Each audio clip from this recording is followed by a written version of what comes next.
mấy cái thằng đâu đó gì tôi chỉ muốn nói đi nè có ở đi con giờ nữa vì sao cái thằng đâu cái sao ba cái tam tay ra lần tệ nè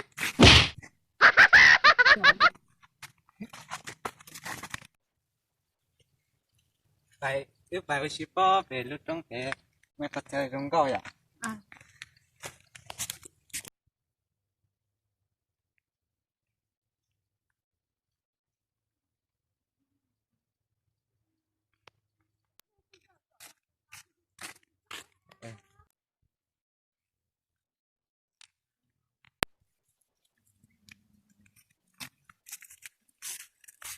bây giờ nói về của đồ của tuần đâu là cho nạt kia cũng chỉ thằng đâu mà trường đâu sao của tuần đâu nha rồi đã có dùng thêm mà dùng hồ han đời dùng còn trải nghiệm của nhau này thì có thay cái sếp để cho ta đi tù nào yo sàn đấy tiền khỏi tiền nữa tứ luôn chỉ cho cụ kia tứ tít tụ phát tệ thế này rồi ô mà nuôi á cũng mới xí đó vậy thì nó ngồi xa rồi xíu mà ngồi đi nó lần đầu cho thì có cả nó có nó cũng thải hết được nhật quá có thả nó có kia ôi sao thì bay nó rồi xíu mà thấy cả nó chỉ nhẹ xíu nhà có thức bọn nhà có thì nhà có thì bay à bay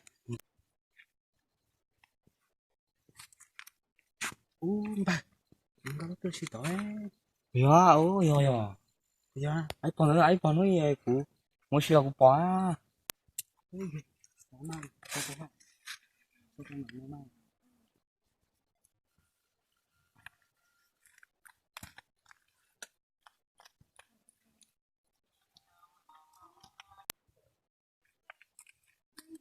ai nó tụi nó tôi xe là nhớ trong mà nhớ coi thế nào sáng này cũng lo mày ơi có em của con mà wow sáng này này mua xe từng giá cái tuần thế này dùng chén mà đó thấy tao này thế anh chị ạ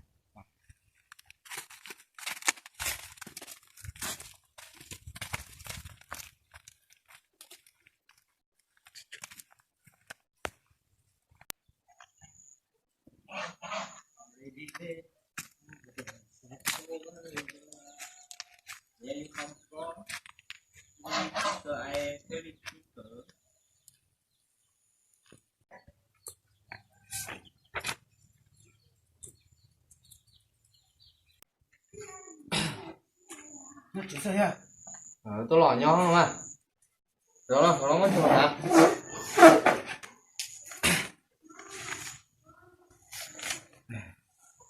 là sư sao anh nói mà tôi nói mà chưa tôi giờ cứ thẳng coi ha không có à thằng thứ không có à thả ông như có bỏ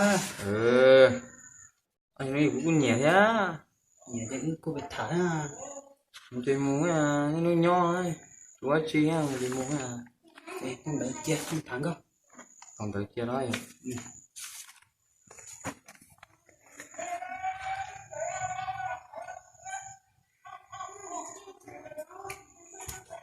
đây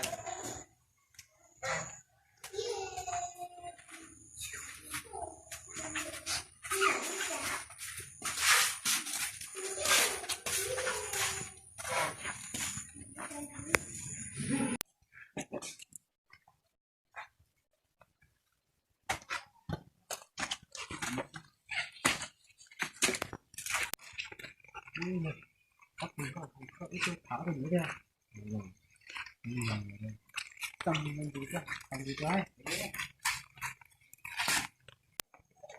bây giờ không có ông như thế hả đâu mà nó chỉ có mấy con rồi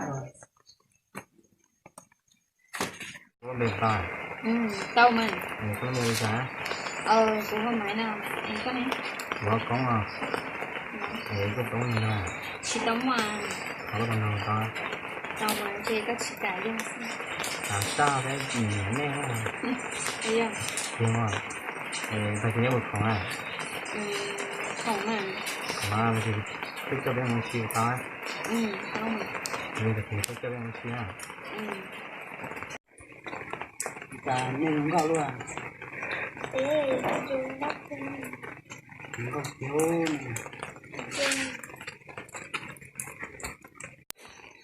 Rồi, con để hết chế không chả? Mà để cùng một ra con bé Hết chế, con để hết chế không chế có kìa, cái con không chả? Nó không chả nào? thì có chế à? Thì cái bên xe.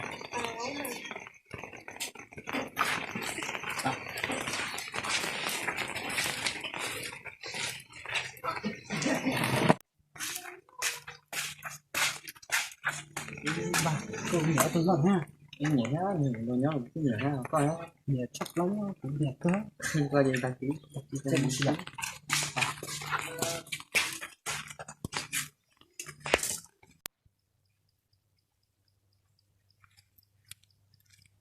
Chả cú lực khỏi với rồng nữa hả? Không à. Cú thì ứ rồng còn non sao?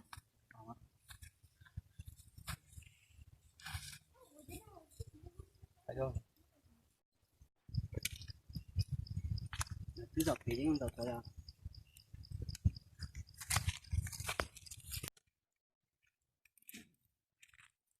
Thật cú dễ rồi nói à. Rồi. Đó.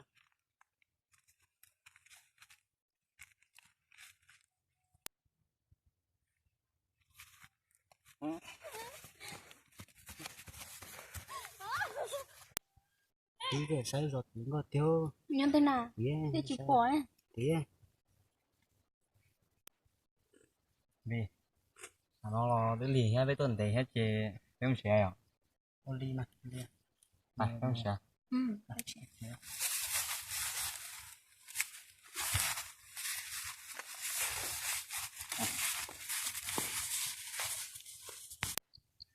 Ba, cái tuần để hết chế không chế à? Ta su nó thế là thế không chế, su nó ta dùng đất chữ mà mua.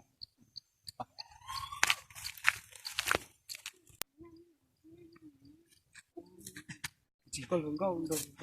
Ô về tiệt.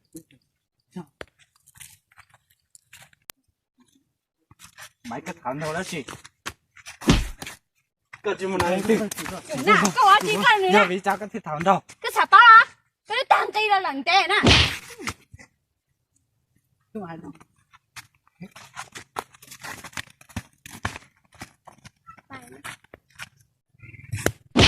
Cái gì?